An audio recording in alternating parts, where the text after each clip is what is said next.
Good morning बच्चों। आज हम सब आप सबके लिए इम्पोर्टेंट चैप्टर लेके आए हैं, पौधों की कहानी, स्टोरी ऑफ प्लांट्स। स्टोरी पौधों की कहानी। ब्लैक सेट नहीं हो रहा है।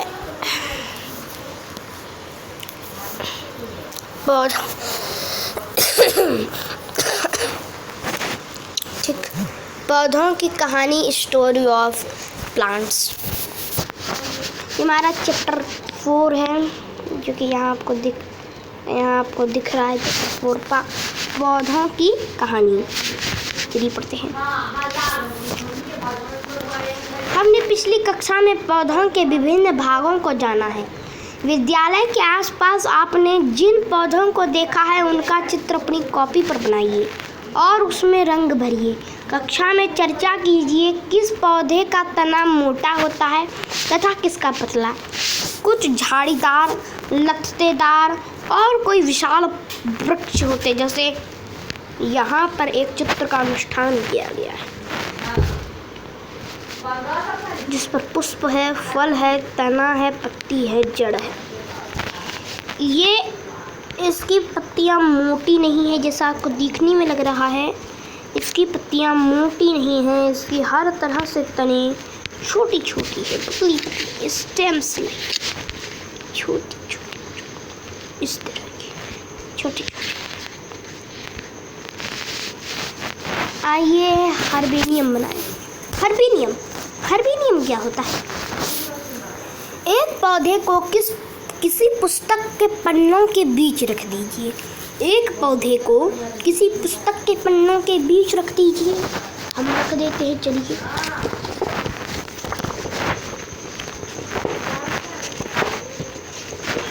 हमने इसको रख दिया है। कुछ दिन बाद देखिए, यह तो हम आपको नहीं करा के नहीं दिखा सकते। यह सूखा हर्बियम कहलाता है। सूखा पौधा हर्बियम कहलाता है। जब पौधा सूख जाता है, तगड़ा तगड़ी पौधा है, ये क्या है? हर्बेनियम नहीं, ये है नन हर्बेनियम। ठीक है।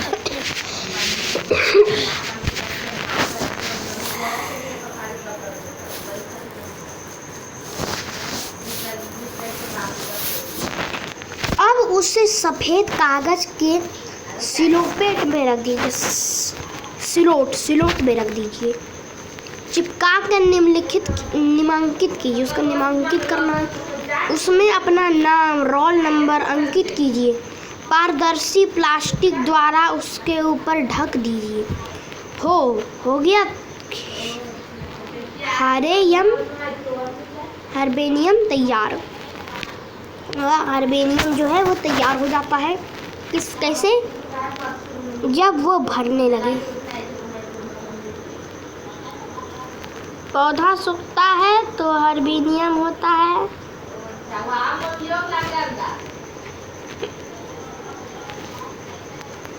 पौधा का सूखना या हरा रहना, यही हर्बेनियम कहलाता है।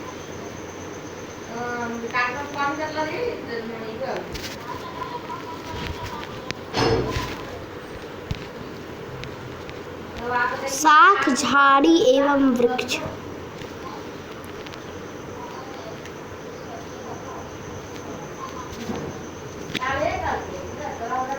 शाख, झाड़ी एवं वृक्ष, हर्ब, सर्व एंड ट्रीज। यह सारणी है बच्चों।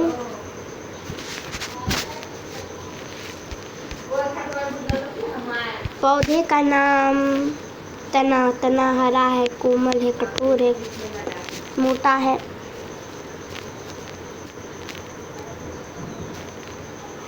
शाखाएं कहाँ से निकलती है? तने के आधार से, तने के ऊपर। सरसों हरा होता है, कोमल होता है, मोटा भी नहीं होता है, कठोर भी नहीं होता है।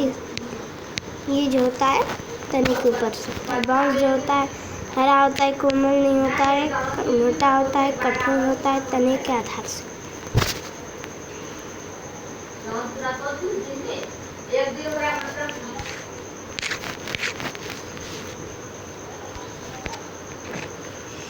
इन लक्षणों पर गौर कीजिए।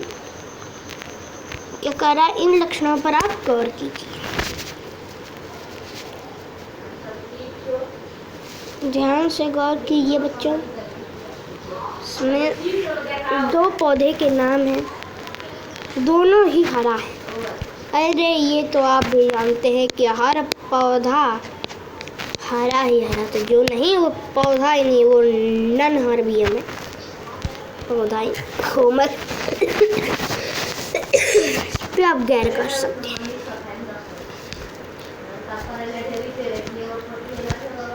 इस लक्षणों पर गैर कीजिए।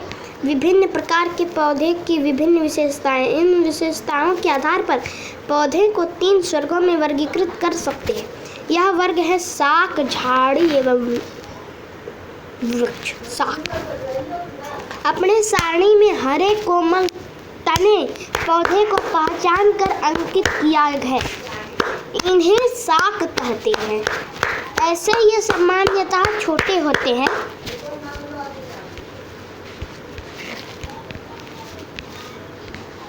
सामान्यतः ये छोटे होते हैं, जैसे छोटी छोटी, इसको हम कहते हैं शाक। क्या कहते हैं? शाक। हम कहते हैं शाक, तो कहते हैं शाक, शाक, शाक, शाक कहते हैं। ये देख रहे हैं, ये है सरसों का पेड़। अब देखते हैं झाड़ी। इन पौधों में शाखाएं तने के आधार के समीप से निकलती, आधार से निकलती हैं। जैसे यहाँ आप चित्र में देख रहे हैं, जिधर ऐसे तने निकले कि सीधे सीधे निकलने शुरू हो गए। तने इधर निकल रहे हैं, ऐसे निकल के पूरी तरह से, मतलब पूरी तरह से ये झबड़ाए हुए रहते हैं। उनको कहते हैं झाड़ी। इनमें ये डर रहता है लोग यहाँ नहीं जाते क्योंकि कहते काटा काटा काटा गड़े छे, काटा गड़े छे, ऐसा कुछ नहीं होता है। सर झाड़ी क्या होता है? अरे देखिए, चलिए तना कठोर होता है। देखिए बच्चों, तना कठोर होता है, तना कठोर होता है परंतु अधिक मोटा नहीं होता। बहुत अजीब बात है, तना ही कठोर होता है तो कुछ तो दिमाग लगाना पड़ेगा। जी बच्चों, आप सब सही सोच रहे हो। ये है अड़हुल का फूल। जी गुड। इसके तने एकदम खूब मोटे होते हैं, खूब मोटे। मोट का बांस जैसा भी बनाते हैं, बांस तो मोट का बांस होते हैं। मोट का बांस होते हैं।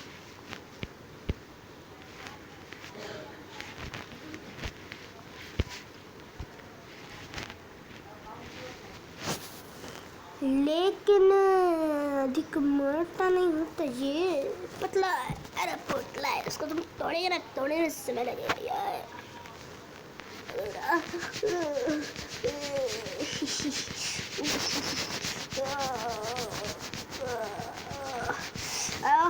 पतला है, इतना देरी में टिकता है। लोग थक जाते हैं इसको तोड़ते। इसको कहते हैं झाड़ी।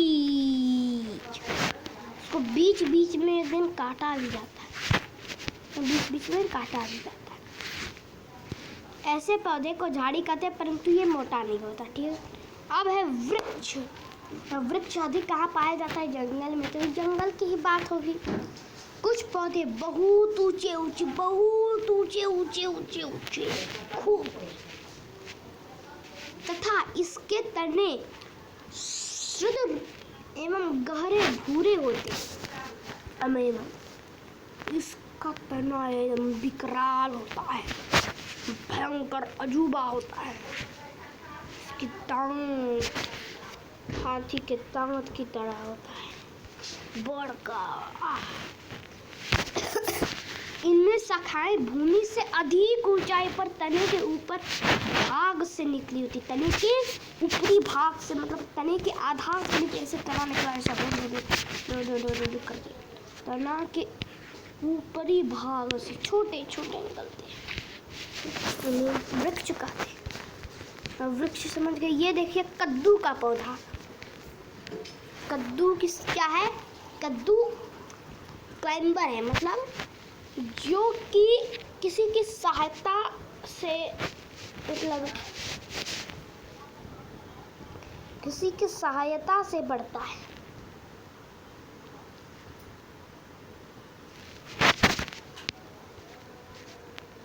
एक होता है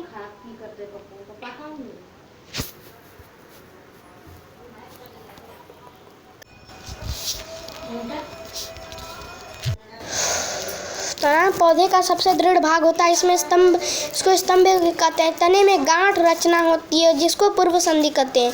निकटतम दो पूर्व संधियों के बीच स्थान होता है। पूर्व संधि जिसको हम पूर्व कहते हैं उनको कहते हैं इंटरनोड कहते हैं। ये दूब, घास, गन्ना, मक्का तथा बांस आदि में पाए जाते हैं। क्रियाकलाप को देखते हैं थोड़ा। सफ़ेद फूल वाली एक शाखा लीजिए और उसमें ग्लास में रखिए तथा उसमें लाल स्याही के कुछ बूंद डालिए। अब दूसरी शाखा लंबी के अनुदिश आधी दूर के दो भाग में काट दीजिए। एक भाग को दूसरे ग्लास के चित्रानुसार रखिए। दूसरे ग्लास में नीले स्याही की बूंद डालिए। ये क्या है? जो दोनों ही सफ़ेद फूल थे, जो नीली स्याही में गया वो नीला हो गया और जो लाल स्याही में गया लाल हो गया। अब पढ़ते हैं तने का कार्य। इस क्रियाकलाप में हमने देखा कि जल तने के ऊपर की ओर चढ़ता है अर्थात तना जल का संवहन करता है। लाल तथा नीली स्याही की भांति जल का विलीन खनिज जल के साथ तने के ऊपर पहुंचता है। खनिज जल के साथ तने के ऊपर पहुंच जाते हैं। जल तथा खनिज तने की पतली निकलियाओं द्वारा पत्तियों का पौधे के अन्य भागों तक पहुंचता है और उन्हें पोषण प्रदान करता है। पत्तियाँ। अब पत्ती क्या है भाई? पत्ती जो आप निकालते हैं अपने घर में, पत्तियाँ पत्ती दिखाते हैं आपको। पत्ती तुरंत 2 मिनट में। चलिए, ये है हमारा स्टॉक जो कि पौधे के द्वारा सटा हुआ रहता है। और ये है हमारा जो कि बीच से है, ये है हमारा मेन भी, और जो कि इस तरफ है हम कहते हैं बीन। तो हम बीन कहते हैं।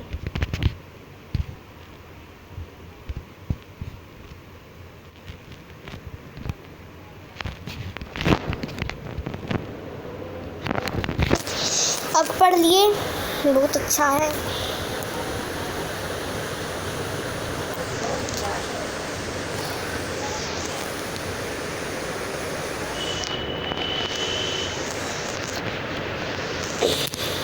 यहाँ चित्र में क्या है? ध्यान से देखिए।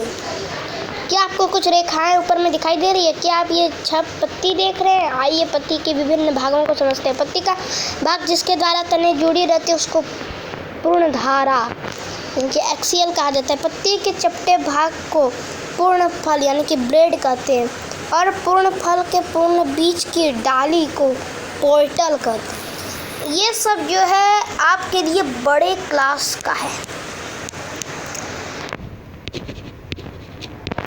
मैंने जो आपको बताया था वही आपको याद रखना है। क्या क्या बताया था? सबसे पहले बताया था हमने आपको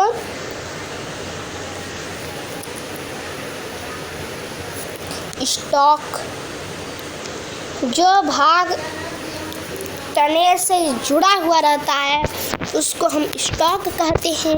उसके बाद हमने देखा मेन व्हीन, जो कि इस पत्ती का, देखिए यहाँ में इस पत्ती का जो ये वाला भाग है इसको कहते हैं मेन व्हीन, और जो ये जिससे कि तने जुड़े हुए रहते हैं उनको कहते हैं स्टॉक।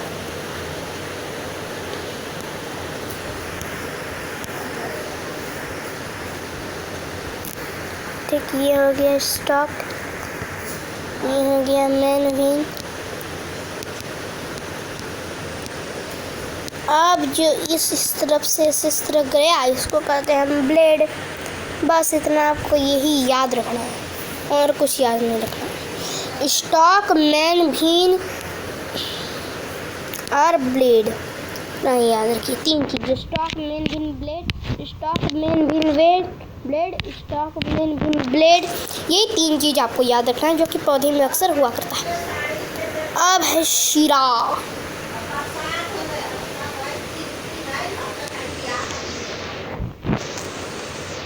ये है हमारे पौधे का जो ये भाग है, इसको हम कहते हैं शीर्ष को पूर्ण धारा, जिसको स्टॉक भी कहा जाता है। पूर्ण धार जिससे जो डंठल जो है उससे पौधे जुड़े हुए रहते हैं। उसके बाद स्टॉक को हम पूर्णत्री कहते हैं। पूर्ण फलक ये है सिरा, जो हम भीन बताए थे, भीन, मैन भीन, और शीर्ष जो कि कोनिया होता है। ये है हमारा ब्लेड जो कि पार में क्या है, मेन भीन,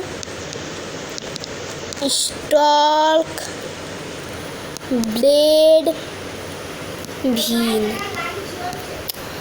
इंग्लिश हिंदी में याद रखिए, पूर्ण धारा, पूर्ण वृत्त, सिरा, पूर्ण फल, शीर्ष। शीर्ष को याद नहीं रखना है, रात याद रख भी सकते हैं, सिरा याद रख लीजिए, कोई बात नहीं है। शीर्ष यहाँ देखिए, यहाँ पर भी एक चित्र दिया गया किसान का है। ये बाहरी अंग को हम शीर्ष का, ये बाहरी अंग जो है इसको हम शीर्ष कहते हैं। ऐसे ये है हमारा ब्लेड, देखिए ऐसे जो है ये वाला जो भाग है हमें इसको शीर्ष कहते हैं, ब्लेड, इसे हम ब्लेड कहते हैं। अब पत्तियों का क्या कार्य होता है, ये बहुत ही इम्पोर्टेंट है। ये बहुत इम्पोर्टेंट है, इसके लिए बहुत बड़ा चीज़ है ये, इसको हम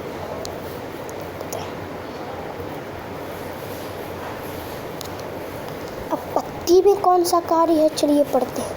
बहुत इम्पोर्टेंट बात है बच्चों, इसको तो अच्छे से पढ़ना है। पत्ती का कार्य, आइए अब क्रियाकलाप के माध्यम से पत्ती के कार्य को समझते हैं।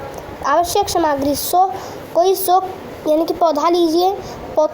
पॉलीथीन में 2 पारदर्शी थैले में कुछ धागा। इस क्रियाकलाप के दिन के समय करना चाहिए जब धूप खिली हो। इस क्रियाकलाप के लिए आपको स्वस्थ, भली भांति संचित और धूप में रखे हुए पौधे को लेना चाहिए। किसी पौधे की पत्ती वाली शाखा को चित्रानुसार की एक पॉलीथीन में थैली से ढककर धागे बांध दीजिए। दूसरे पॉलीथीन को खाली थैली पर भी धागा बांधकर धूप में रख दीजिए। कुछ घंटों बाद अवलोकन कीजिए, क्या किसी थैली के अंदर जल की बूंद दिखाई देती है? किस थैली में जल की बूंद दिखाई देती है? क्या आप बता सकते हैं कि यह बूंद कहाँ से आई? नोट: क्रियाकलाप के बाद पॉलीथीन थैली को हटाना मत भूलिए, नहीं तो पौधा मर जाएगा। जल की यह बूंद पत्ती के जलवाष्प का रूप में ले लेती है। इस क्रिया को वाष्पोत्सर्जन, ट्रांसपायरेशन कहते हैं। क्या कहते हैं? ट्रांसपायरेशन कहते हैं। वाष्पोत्सर्जन।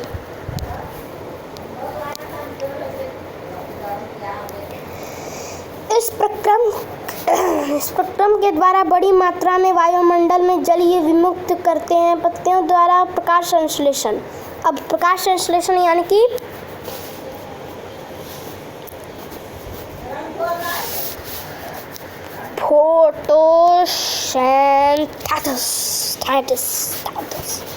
फोटोसिंथेसिस। प्रकाश संश्लेषण पृथ्वी के सभी जीवधाराओं के लिए भोजन का एकमात्र स्रोत हरे पेड़ पौधे हैं। पौधे सूर्य के प्रकाश की उपस्थिति में जाड़ों द्वारा भूमि से जल एवं खनिज लवण अवशोषित करते हैं। वायुमंडल में कार्बन डाइऑक्साइड लेकर पत्ती में मौजूद हरे रंग के पदार्थ की क्लोरोफिल की उपस्थिति में भोजन बनाते हैं तथा वायुमंडल में ऑक्सीजन गैस मुक्त होती है। इस प्रक्रिया को प्रकाश संश्लेषण यानी कि फोटोसिंथेसिस कहते हैं। देखिए, कार्बन डाइऑक्साइड प्लस जल, सूर्य का प्रकाश भी लेना जरूरी है, बराबर मंड यानी कि कार्बोहाइड्रेट प्लस ऑक्सीजन बराबर क्लोरोफिल, ऑक्सीजन भी जरूरी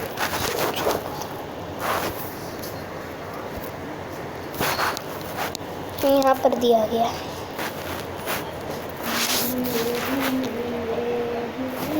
ऑक्सीजन, ऑक्सीजन क्या, पानी से भरा एक बीकर है, उलट कर रखा है, इसको उलट कर रखना है, उलट करें। जल, ये पौधा, ये कुछ पौधे हैं जो जल में भी जिंदा रहते हैं, उनका ऑक्सीजन कम रहता है, ऑक्सीजन बहुत ही अधिक रहता है। क्यों क्यों भाई, क्यों क्यों क्यों क्यों क्यों क्यों क्यों? उनको आदत बन जाती है, आदत बन जाती है, आदत बन जाती है, कुछ तो आदत बन जाती। बस आज के लिए थैंक यू। बाद में हम कल के क्लास में पढ़ेंगे नेक्स्ट अच्छी बातें जो कि हम कभी किया करते थे बच्चों। Thank you, thank you.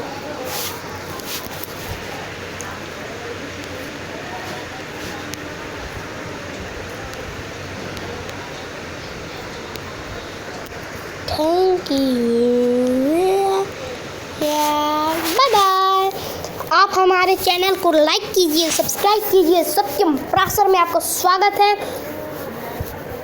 और आप यहाँ पर अपने आप को बहुत ही बुद्धिमान बना सकते हैं। आप अगर यहाँ पर 4 से 7 सप्ताह तक पढ़ लिए तो समझ जाइए आप BA, UP TET, C TET सब की अवधारणा को समझ जाएंगे। कुछ 1 से 2 वीक के अंदर हम बोन्स भी पढ़ाने वाले हैं, ठीक है?